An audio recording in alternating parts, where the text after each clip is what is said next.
Stanley Milgram was a very adventurous social psychologist who did a series of experiments beginning in 1961 at Yale that indicated that normal people would be willing to inflict pain on strangers, on people who hadn't done anything to them, if they were obeying commands from someone they considered to be an authority. And they're called the obedience experiments, and they're in every Psychology 101 textbook. And once, after 2 years of doing these experiments, publishing the results, and getting lots of conflicting and controversial responses to the results, Milgram went on and did other experiments, and the film covers about 12 years of his life. So it's not just these most famous experiments, but it also chronicles his relationship, his pretty extraordinary marriage with a woman named Sasha. Yeah, we all knew Michael. Yeah. I met you in like 1989. Oh, wow.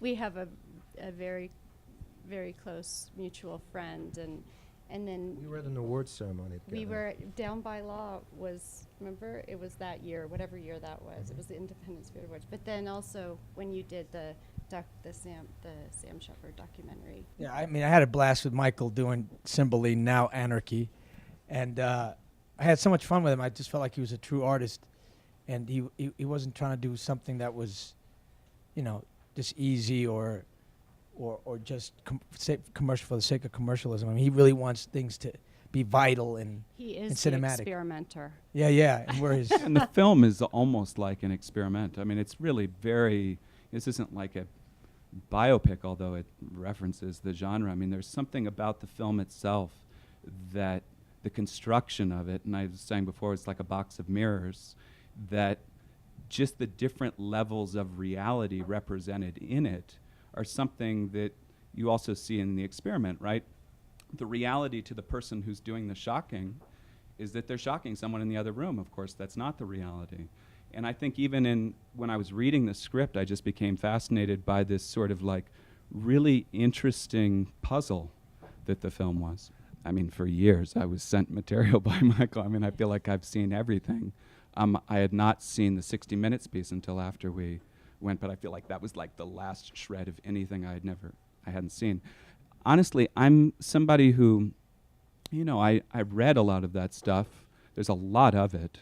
So you met with Sasha. I met with the real Sasha. Sasha's still alive, and she's in the movie. I mean, some of the things that really influence me as an actor, though, are quite random sometimes, and they aren't like factual.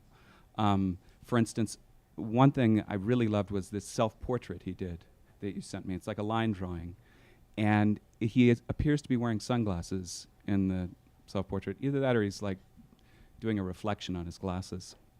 I think it's sunglasses.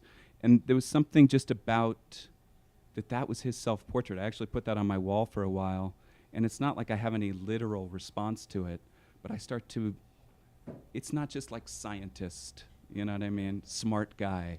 To me, that the whole we're just following orders, which I think is also very relevant today, obviously,